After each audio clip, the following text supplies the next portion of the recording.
Hi, my name is Greg Greenberg with Hanna Instruments, and today I'm going to introduce the HI3000 series professional benchtop meters. In this series, we offer the HI3220, which is our pH millivolt meter, the HI3221, which is our pH millivolt and ISC meter, and then finally the HI3222, which is a 2-channel pH millivolt and ISC meter. Let me show you what's in the box when you receive any one of these meters. The meter itself, along with its calibration certificate from the factory, a probe holder, the directions, a quick reference guide if needed, 2 packages of buffer solution and cleaning solution, a temperature probe, again with its factory testing certificate, pH electrode with its factory testing certificate, the electrode instruction guides, solution to refill the electrode as required, a pipette to perform that task, and the power cord. Next, let's talk about the features of the meter. I have with me today for demonstration purposes our HI3222, which is a pH ORP ISE meter with 2 channels and calibration check. Some major features of this meter are as follows. It has a dot matrix LCD display for ease of use, virtual keys that will change with whatever is being shown on the dot matrix display, and then an 8-button simple operation. First of all, we have the help button. So if you're working on the meter and you ever get lost with whatever screen you're in, you can simply push the help button and directions will be displayed on the LCD screen. Calibration button, that takes you right into the calibration mode. And then the range button. For example, if you're on channel 1 and you want to go back and forth between pH and millivolts, you simply hit the range button. And then when you hit the channel button and you go to channel 2 and you want to switch back and forth between ISC and millivolts, you do the same thing by pushing the range button. We have a menu button which displays information for the virtual keys, simple up and down buttons which moves you around the screen depending on what mode you're in, and then an escape button if you ever need to back out of a particular screen that you may be in. When I turn the meter around, I see the on-off switch, the connector for the power cord, the connector for the USB cord which is going to plug into a PC, and then 2 independent channels that are galvanically isolated, which means that when 2 probes are in the same solution, they won't interfere with each other. When I look at channel 1, for example, I see the input for the temperature probe, a BNC connector, which is the input for either a pH or ORP electrode, and in the case that I'm going to use a reference probe as a half cell, I simply plug it into this connector and then plug the indicating probe into this connector. Exactly the same thing for channel 2, with the exception that we're going to be working with an ion selective electrode and or an ORP probe. Now keep in mind that this is the 3222, which is a 2-channel meter.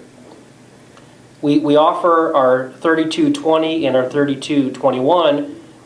In the case that you're using those meters, you would only see 1 channel. When I turn the meter upside down, I'm going to see 2 holes that are used for holding the mounting bracket for the probe holder. Next, I'm going to turn the meter on and show you some advanced features. Now I'm going to flip the meter on. And as you can see, it's warming up. And once the meter warms up, the LCD is going to display a lot of different information. Now let's take a look at what we're seeing. In this case, it's telling us that we're on channel 1, automatic temperature compensation. The solution that I'm measuring has a pH of 7.03 with a temperature reading of 23.9 degrees Celsius. A really great feature with this meter is that I can actually see the condition of the probe after calibration. In this case, it's telling me that it's at 100%, and I've calibrated with buffers of 4, 7, and 10. If I want to record the current reading, I simply hit the log button. And then another feature we have is auto end. So when I push the auto end button, it tells me to wait. We see the stability indicator. And once the W disappears, AE will flash and the reading is locked in. Now this won't change regardless of the solution that I put the probe into, and this is useful with the gas sensing ISC where the readings will continually change. So I'm going to hit continue to go back into the meter mode. Next, let's hit the menu button. The virtual keys have now changed. We see the recall button, GLP, and setup. I'm going to hit the recall button and I see two different options, auto log and manual log. And since my last record was done manually, I'm going to hit the manual log and I'm going to find the log, and in this case it's log number 21, which shows the pH and the date. If I want to see even more information, I hit the more button. We see again this is record number 21. It has the date, the time, the temperature, the pH, but we also see the reading in millivolts, the offset, and the slope. Now, if you want to download this information to your PC, remember we talked about the fact that this has a USB connection port in the back, and you simply connect the meter to your PC and download the data. Let's escape out of this and take a look at GLP, which stands for Good Lab Practices. And this is information based on the last time that the probe was calibrated. So here we see the date, the time, the offset, the slope, and the buffers that were used. So we'll escape out of this and go into the setup features. Since I'm in the pH mode, let's look at its setup options. The first item we see is log interval. If I push the button, I can choose from either manual, auto end, or intervals from every 5 seconds up to 3 hours. Next is the pH resolution. I can choose from 0.1 to 0.001.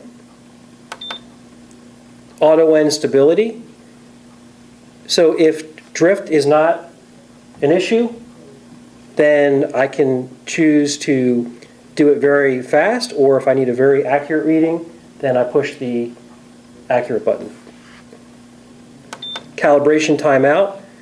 So in this case, the meter is set to 1 day. Once 1 day hits, then the meter will tell us that it's time to calibrate our probe. First point mode. So earlier I calibrated the meter to 3 points. If I go back and calibrate one of these points, I can choose to either replace that 1 point or apply an offset to the other 2 points by pushing these buttons. Custom buffers, I can choose up to 5 custom buffers. If I want to see the calibration points or out of cal range warnings on the display, I check or uncheck these boxes. Temperature unit, I can choose between Fahrenheit and Celsius. Backlight, contrast, date and time format, all the self-explanatory features along with the date format, language. If I want to hear this beep, then I can keep the box checked. If not, then I uncheck it. Instrument ID, so if you want to identify this meter with your other like meters in your lab, then you can assign this meter or your other meters a number. Baud rate, in which the meter will communicate with your computer, and then the factory meter information. Next, I'd like to show you how to calibrate it. Before we calibrate, it's very important to condition our probe first, especially if it's new. What I've done here is I've taken the liberty of putting my probe into a storage solution. And in this case, it's HI, Hanna Instruments 70300. Now, if you don't have a storage solution, it's okay to use a buffer as well, preferably number 4 as your first choice, and if you don't have a number 4, then number 7. So what I'm going to do is I'm going to wait for approximately 2 hours until my probe is conditioned. And what I've done here is I've already taken the fill cap off for demonstration purposes. So what I've done is I've unscrewed it from the probe, I've taken the cap off, and I'm going to set it aside. And the reason that I want to do that is I want to create a positive head pressure that allows for a higher flow rate through the junction, which results in a faster response time. So once I've done that and my probe is accurately conditioned, I'm going to remove the probe from the storage solution, and what I'm going to do next is I'm going to rinse the probe in deionized water to get any excess storage solution off of there. The next thing I'm going to do is I'm going to take my buffer, which in this case is number 7. And just a side note, as you can see, I put my buffer onto a magnetic stir, and it's extremely important to do this in a laboratory setting because you want to make sure that your buffer solution remains homogeneous at all times. So since I've done that, I'm going to go ahead and lower my probe into my buffer. All right, and I'm going to start with, start by hitting the cal button.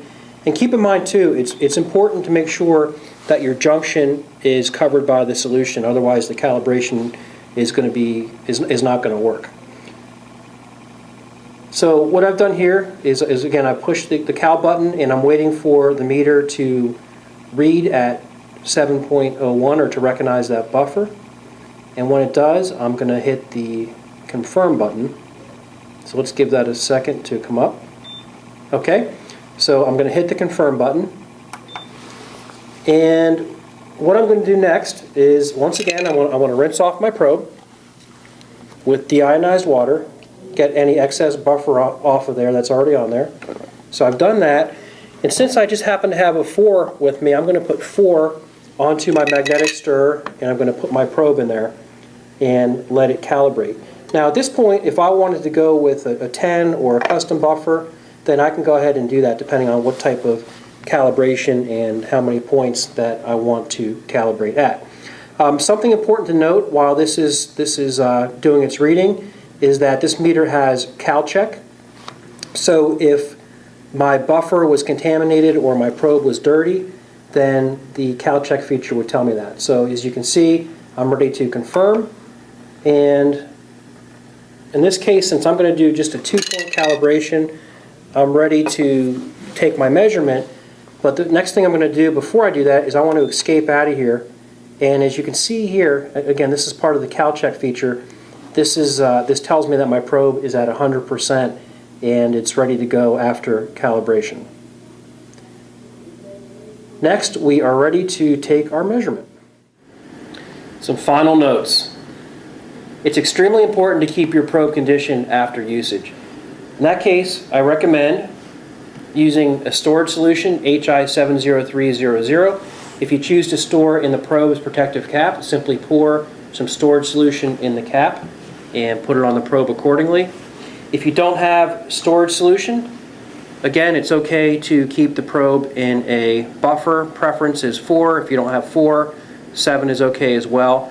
Never keep the probe in deionized water. Another note, if your instrument ever displays clean electrode, it's an indication that you could have a dirty probe. In that case, we offer application-specific cleaning solution.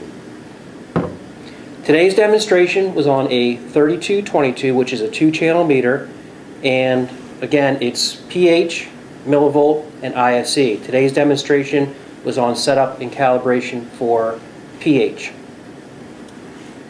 We have a separate video for an ISC, so if you're interested in viewing the ISC portion, please watch our separate video. So I hope you enjoyed my demonstration today. If you have any questions or concerns, please contact your local HANA office and they'll be glad to help you. Thank you very much for your time, and I hope you enjoyed the instrument. Thank you.